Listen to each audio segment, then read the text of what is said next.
The easiest way to explain Bobby Marks' 7 spending tiers is this. NBA free agency is kind of like walking into a mall. Some teams have real cash. Some teams can get cash, but they have to sell something first. Some teams don't have cap space, but they have coupons. And some teams are so deep into the apron that their card is basically frozen. But each tier actually matters. So let's go tier by tier and explain what teams can really spend this offseason. Not every team can wake up and say, yeah, let's go sign somebody. That's not how NBA money works anymore, especially with the new apron rules. Some teams have real cap space. Some teams are already over the cap, but still have exceptions that they can use. Some teams are right up against the luxury tax or the apron lines, and some teams are basically trapped. Bobby Marks is basically explaining that the money does not work like 2K. You can't just stack players because you like the fit. You have to know what spending lane each team is actually in. There are a few terms that we have to understand. A cap space team is a team that has actual open money under the salary cap, so they can sign players directly with that money. An over the cap team is a team that's already over the salary cap, but the league still gives them tools called exceptions so they can add players. The biggest one is called the mid level exception. The mid level exception is basically the main way over the cap teams sign free agents. Think of it like a coupon. It's not real cap space, but still a spending tool that the NBA gives teams. Then you have the apron, which is a spending line above the luxury tax. The higher you go over the tax, the more restrictions the league puts on you. And then there's a hard cap, which means once you trigger that line, you cannot go above it no matter what. That's where teams really have to start doing math. We're not talking about who has money. We're talking about who has money, who has coupons, and who is already too close to those spending lines. Tier 1 is the real cap space group. This is the cleanest tier from a money standpoint because these are teams that are actually under the salary cap. That means they have real money they can use to sign players. Think of it like walking into a mall with cash already in your pocket. You don't need a coupon, you don't need to sell anything first. You have actual spending money. Even after a cap space team uses the real money, the league still gives them another smaller tool called the room mid-level exception. It's like the NBA is giving a cap space team one last coupon after it's already spent its main money. It's still another way that they can add talent. So for a team in this tier, the order is simple. Spend your real cap room first, then use the room mid-level coupon after. That is why cap space teams are in the best position to be aggressive early in free agency. They can shop with actual money and then still have a smaller signing tool left over. That means teams in this tier are not just sitting around doing nothing. They have motivation to spend, they have the cleanest path to sign players, they have real cap space, and room mid-level exception after that. Bobby Marks's tier 1 teams are the Brooklyn Nets and the Chicago Bulls. And I'm also adding the Los Angeles Lakers because LeBron has declined coming back to the Lakers, and Bobby Marks' video came before that. So the Lakers are also in this because they cleared up $50 million in cap room. The Nets are one of the more flexible teams because their number can move around depending on how they handle trades, exceptions, salary holds. That makes Brooklyn interesting because they don't have to force one path. They can kind of use their space to sign players, absorb contracts, or help other teams move money, like if the price is right. Chicago's also in that cleanup space lane. That does not automatically mean that they're going to go superstar hunting, but it does mean that they can be active. They can sign a real rotation player, take on some salary in a trade, or use their space to reshape their roster. And now the Lakers are on this tier 2. Originally, they were in tier 2. If LeBron is off the books and the Lakers operate as a cap space team, that moves the Lakers into tier 1. And with that massive differences, tier 2 is we can get money if we move something, but tier 1 is we have actual money to shop with. So now the Lakers are not just operating with the mid-level exception coupon, they have real cash in their pocket. But this is still not 2K. They can't just sign everybody. They still have to build around Luka Doncic and Austin Reeves, but they have roster spots to fill. And once they use that cap space, their extra tool becomes the room mid-level exception. So the Lakers' new question is not can they create space? The question is how do they use this one big spending window correctly? Tier 2 is cap space but at a cost. These teams can create cap space but only if they make sacrifices. That could mean cutting players, declining team options, trading contracts, or letting certain guys walk. So this tier is really about one question. You can get cap space, but what are you willing to lose to get it? And this is where the non-taxpayer mid-level exception matters. That exception is worth about $14.1 million. The easiest way to explain this is if cap space is real cash, the mid-level exception is like a coupon the NBA gives out to teams that are already over the cap but are not too expensive. So even if you do not have real cap room, the league still gives you a tool to sign a player. It's not superstar money, but it is real rotation player money. This is why sometimes the smarter move is not to open cap space at all. Sometimes it's better to stay over the cap, keep useful players, use the non-taxpayer mid-level exception instead. Because if you clear the books just to create cap space, you might lose more depth than you gain.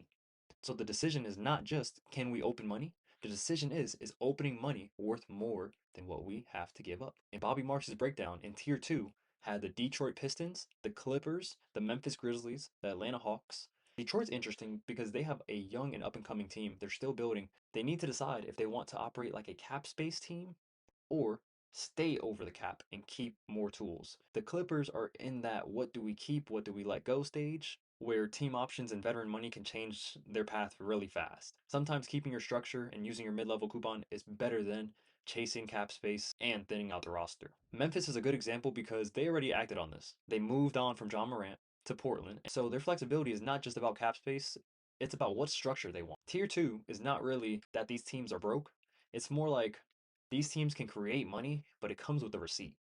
And they can get cap space, but they have to give something up to get there. Tier 3 is the comfortable over the cap group. These are teams that don't really need cap space because they still have enough room below the tax and apron lines to use their exceptions.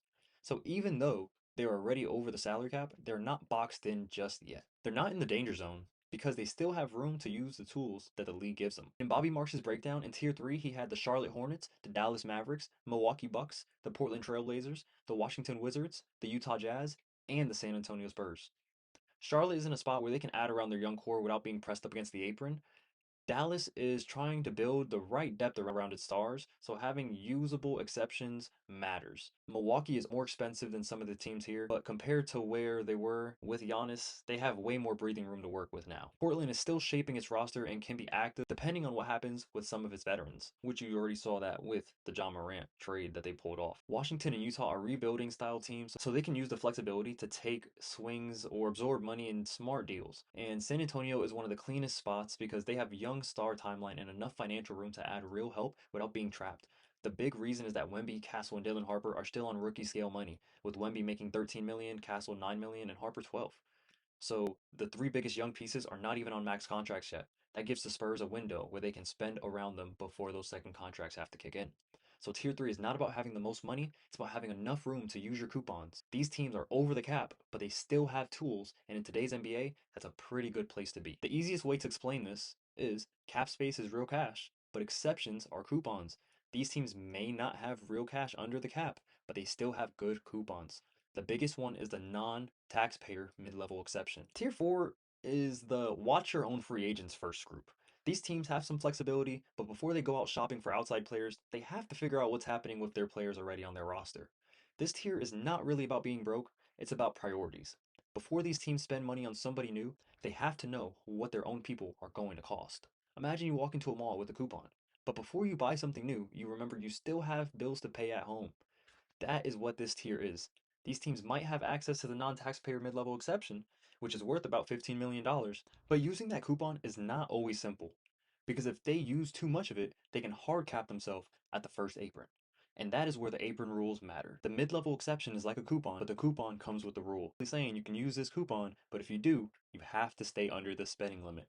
And that spending line is the first apron. So if a team is already close to the first apron, they may technically have the coupon, but they might not have enough room to use the full thing. It's like having a coupon for $14, but only have $5 of room left in your budget. You have the coupon, but you can't really use all of it. That is why teams in this tier have to be careful. They might have the mid-level exception in theory, but they also have their own free agents to worry about. If they spend the exception first, they might not have enough room to bring back one of their own guys. If they bring back one of their own guys first, they might not have enough room left to use the exception. In Bobby Marks' breakdown in Tier 4, he had the Boston Celtics, the Cleveland Cavaliers, the Golden State Warriors, the Houston Rockets, the 76ers, and Boston and Cleveland are expensive teams trying to balance winning now and keeping their money under control. Golden State is still in a win now mode, but every move matters because their core is expensive. Houston is at the stage where the young team is starting to get more expensive, so decisions on their own players matter more. Philadelphia has to weigh keeping its own depth against using the mid-level exception somewhere else. If you have your own free agents to think about, then using the mid-level exception on an outside player is not just a basketball decision, it's a math decision. Golden State is another good example because their flexibility depends on what happens with their own roster pieces. But tier 4 is basically pay your people first tier. These teams are not helpless, but they cannot just run into free agency and spend without checking their own bill first. Tier 5 is the stuck in the middle group. This is the awkward tier because these teams are close to the tax or close to the first apron, but they're not really in a position where spending big makes sense. They're not broke, but they're also not comfortable. They have some money to work with, but not enough freedom to be aggressive.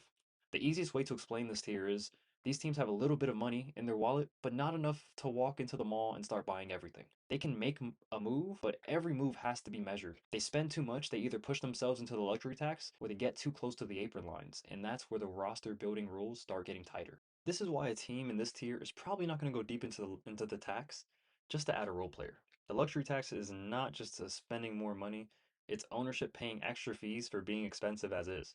And if the team is not a true championship favorite, it's hard to justify going deep into the tax just to add one bench piece. This is also where the apron pressure matters. If a team is too close to the first apron, using certain exceptions becomes risky because those exceptions can hard cap you at the first apron.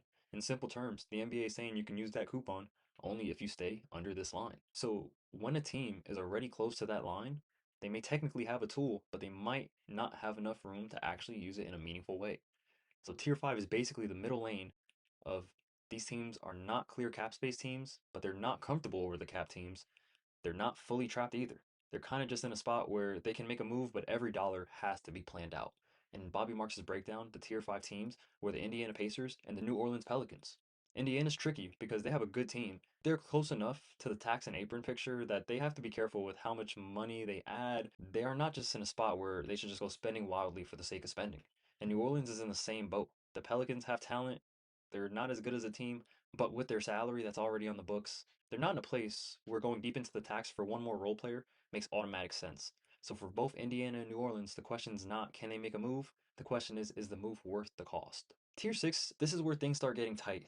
These teams are either near the first apron, already hard capped, or trying not to go into even worse territory. This is where fans get fooled the most because they will see your team that has a little bit of money left to spend and think, oh, they can just go sign whoever. But that's not how this tier works. The easiest way to explain this tier is that these teams are walking around the mall with their card close to the limit. They might still be able to buy something, but they have to check the price tag on everything. They cannot grab 3 players and figure it out later because every dollar matters because one wrong move can push them into a worse apron situation or take away tools that they'll need later. This is where the first apron becomes a real problem. The first apron is not just a random line on a chart. It's a warning line. If teams get too close to it, certain moves become harder. This is why apron teams have to think 2 or 3 moves ahead. It's not just can we afford this player, it's can we afford this player and still finish the roster. Because if you spend too much on one guy, you might not have enough left for the rest of the bench, minimums, or future moves. And if a team uses certain exceptions or trade tools, they can become hard capped at that first apron. That means the league basically says you can make that move, but now you're not allowed to cross this line.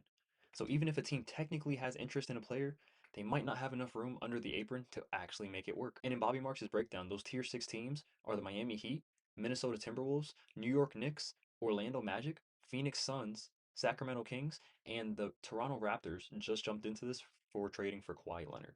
Miami is hard capped and has to fill out their roster carefully. Minnesota has some flexibility, but not enough to act like they can chase every name on the market now after getting LaMelo. New York is trying to stay away from the second apron while still building out a bench, and Orlando is the team to watch because their flexibility after waiving Jonathan Isaac will give them flexibility below the first apron. Phoenix is already expensive and has limited ways to add help. Sacramento is in the uncomfortable spot where they have real salary on the books, but they have to prove this roster is worth being expensive. And I also expect DeRozan not to be on the roster since they are a first apron team. He'll probably hit the market. But the Toronto Raptors adding Kawhi Leonard, but very good move on their part, and they're looking to be a pretty good contending team. Minnesota is a good example of how fans can misunderstand this. They may have roughly $10 million to spend, but that does not mean they can go sign 3 good players for real money. $10 million sounds a lot in normal life, but in NBA free agency, that can disappear fast. One rotation player, one minimum contract, one roster spot, and suddenly the math gets tight. The Knicks are another good example. They may have around 14 million below the second apron, but if they split that money wrong or give one player too much, they can run out of space fast. Tier 6 is the every dollar matters tier.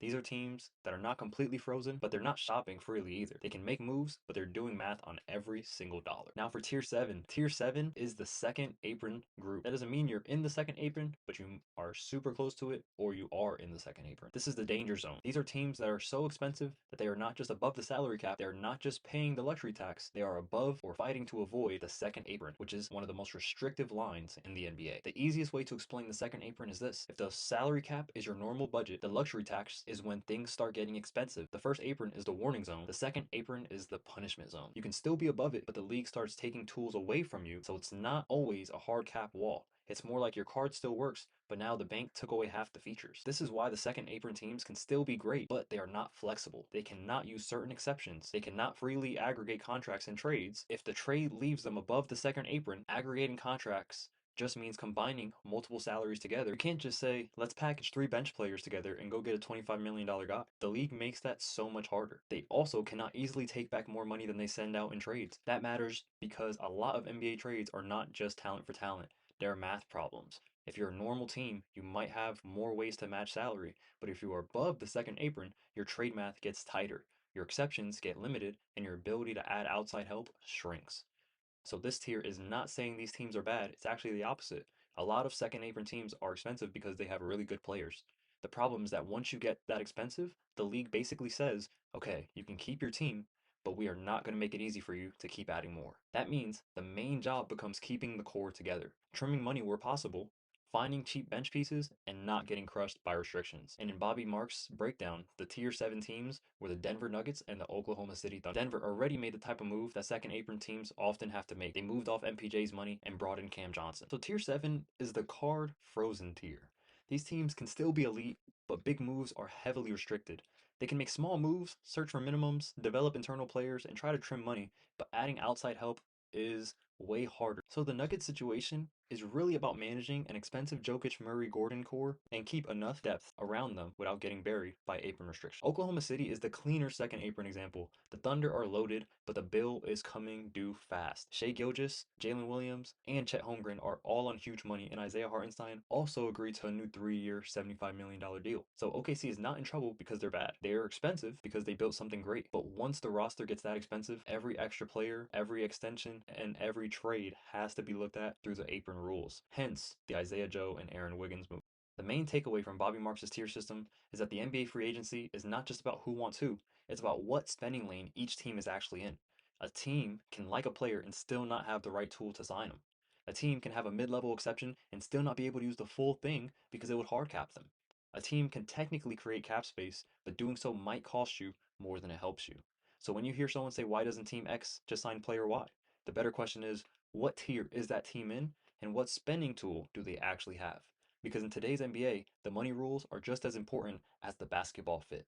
If you guys need any more breakdowns, go to Bobby Marks. He is the man for this stuff. He knows everything like the back of his hand. Everything I know is from him. I'm going to put some of his social medias up so you can take a look at some of his pages and his work on ESPN breaking down teams' off seasons and the cap.